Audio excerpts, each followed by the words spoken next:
You know what really gets under my scales? The absolute audacity of these humans. Here I am, Vex Thornspike, senior archivist at the Galactic Academy of Higher Intellect, watching yet another species waltz into our most sacred halls like they own the place. And this particular human? This Marcus Kane fellow? He's actually whistling. Whistling. In the chamber of infinite contemplation, no less. Excuse me, I hiss through my translator, my 4 eyes narrowing to pinpoints, but do you understand the gravity of where you stand? Marcus stops mid-whistle, turns around with this infuriating grin plastered across his primitive mammalian face. Oh hey there, big guy. Love the whole, spiky look you've got going on. Very intimidating. Really sells the Ancient Wisdom Keeper vibe. Ancient Wisdom Keeper?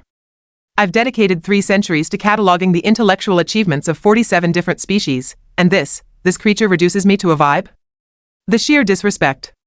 Human Kane, I begin, my voice dripping with the kind of condescension typically reserved for first-year students. You have been granted an extraordinary privilege.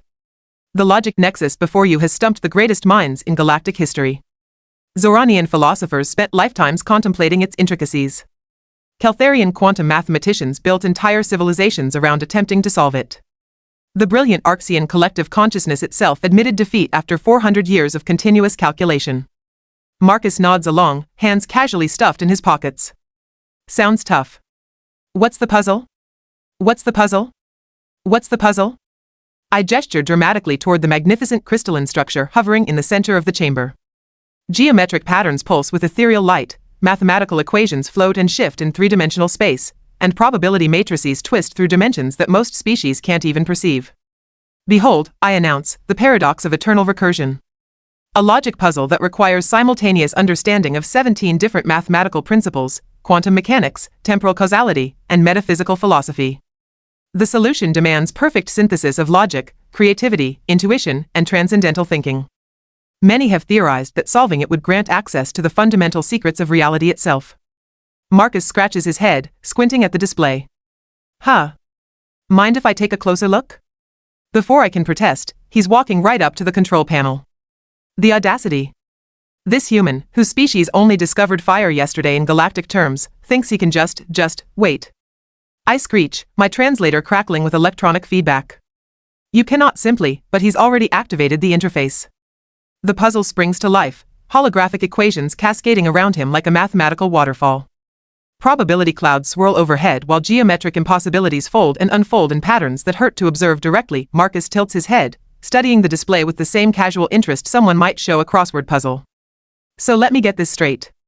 This thing wants me to solve for X, where X represents the intersection of infinite possibility and finite reality, while accounting for temporal paradoxes and maintaining logical consistency across 17-dimensional frameworks? My jaw drops. It took me 50 years just to understand that basic premise. You comprehend the fundamental structure? Sure. He waves dismissively. But here's what I don't get. Why is everyone overthinking this? Overthinking?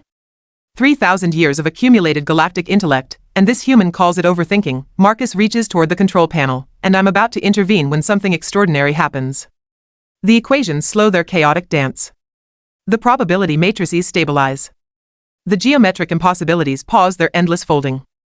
See, the thing about humans, Marcus says, fingers dancing across the interface with surprising grace, is we're really good at seeing simple solutions to complicated problems. Sometimes the smartest thing you can do is stop being so smart. The puzzle's energy signature shifts, reality warping around his inputs. I watch in mounting horror and fascination as he begins inputting something. Not equations. Not mathematical proofs. Not philosophical treatises. What exactly are you doing? I whisper. Marcus grins over his shoulder, that same infuriating smile. Drawing. Drawing? This is the most sophisticated intellectual challenge ever conceived, and he's actually, by the 7 moons of Kepler, he's drawing a face. A simple, circular, smiling face with 2 dots for eyes and a curved line for a mouth. The chamber erupts in blinding light. When the light fades and my vision stops doing that annoying thing where everything looks like I've stared directly into a solar flare, the first thing I notice is the silence. Not the kind of peaceful, contemplative silence we maintain in the archives, mind you.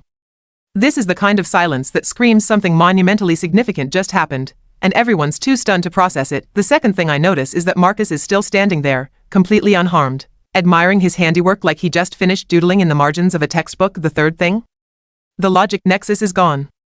Not destroyed, not malfunctioning, not throwing another 3-century tantrum. Gone. Replaced by a simple holographic display showing that ridiculous smiley face, rotating slowly in space with what I can only describe as smug satisfaction. Well, Marcus says, dusting off his hands, that was easier than I expected. Easier? I'm having what humans might call a mental breakdown, and he thinks it was easy? My translator starts making those concerning sparking noises it makes when I'm experiencing extreme emotional distress. You. How? I sputter, my 4 eyes spinning independently as I try to process what just occurred. The paradox of eternal recursion has confounded galactic civilization for millennia.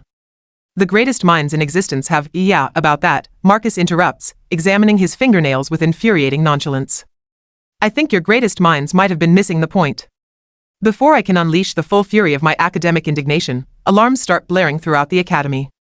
Not the gentle chimes we use for class changes, but the full-blown, reality-threatening, someone just broke the universe alerts. Director Kala Moon Whisper materializes in the chamber via emergency teleportation, her usually pristine robes smoking slightly from the hasty transport.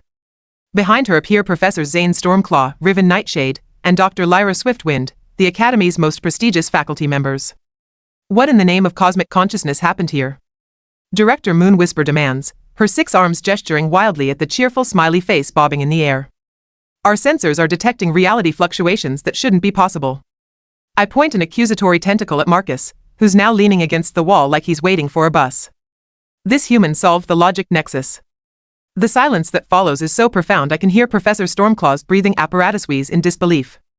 Impossible, Dr. Swiftwind whispers, her crystalline features shifting through several colors of shock.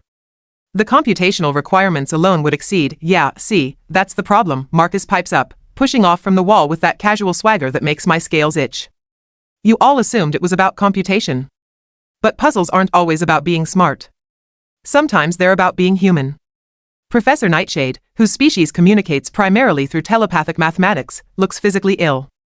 But the dimensional matrices, the temporal paradoxes, the quantum uncertainties, Marcus shrugs. Red herrings. All of it. The puzzle wasn't asking for a complex solution. It was asking for the simplest possible expression of conscious intention. A smile. Basic happiness.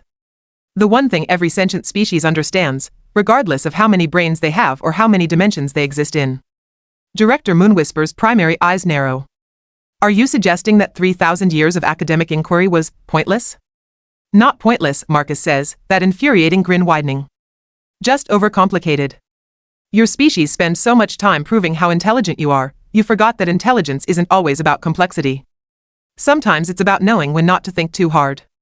The Academy's greatest minds stand there, processing this information with the kind of painful slowness typically reserved for first-year students learning basic arithmetic. So, I managed to croak through my translator, the solution to the universe's greatest intellectual challenge was drawing a happy face?